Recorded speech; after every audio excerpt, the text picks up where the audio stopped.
చేశారు బట్ ఇంకా ఇవ్వలేదంటే మనకి ఎందుకు అరెస్ట్ చేశారనే reason ground reasons we don't know at. అదే ఇంతవరకు notice only sections mentioned, not the grounds of arrest and what cause he was arrested. అవన్నీ ఏం లేవు. ఇప్పుడు అడిగాం కదా, అడిగితే వాళ్ళు ఇంకా ఇవ్వలేదు. అన్నీ ఒకటేసారి ఇస్తాము రిమాండ్కి తీసుకెళ్ళినప్పుడు అని దే ఆర్ టెల్లింగ్. ఇవ్వాలి కదా, అదే ఇవ్వలేదు. అందుకే కదా మేము అడిగాము కానీ ఇవ్వలేదు. అందుకే లాయర్ని కూడా పంపించమంటే ఆయన కూడా అదే అడిగారు. ఇంతసేపు దానికోసమే కూర్చున్నాం. We're not going to give now. రిమాండ్కి తీసుకెళ్ళినప్పుడు అన్ని పేపర్స్ ఒకటేసారి we're going to give. Then how are you going to prepare? మేము ఎలా ప్రిపేర్ అవ్వాలి ఇప్పుడు? That's what we asked. అంటే ఎందుకు ఒక మనిషిని అరెస్ట్ చేశారు అని ఎంతసేపు ఉంచడం కూడా ఇల్లీగల్ డిటెన్షన్.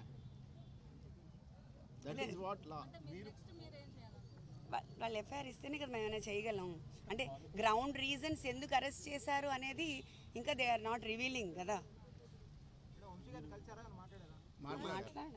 మాట్లాడ బాగానే as of now is fine. మీరు లీగల్ ప్రొసీడింగ్ పోవడానికి ఫర్దర్గా మీకు ఇప్పుడు without FIR you can't go. We can't go. So మరి 1 డే అయిపోతుంది ఆల్మోస్ట్ ఆల్. మీరు లీగల్ ఇప్పుడు కాసేపట్లో మెజిస్ట్రేట్ ముందు హాజరు వస్తుంది. సో అటువంటి సందర్భం అదే మనం చెప్తాం అక్కడ. We can't tell anything. ఆయన మీరు చెప్పే అవకాశం ఉంటుందని ఆయన చెప్తారు. ఇంకా మనకి ఎట్లా అవకాశం ఉంటుంది? ఇప్పుడు మనకి ఎఫ్ఐఆర్ ఇవ్వనప్పుడు, సర్వ్ చేయనప్పుడు బట్ మన చేతులు ఏముండదు కదా.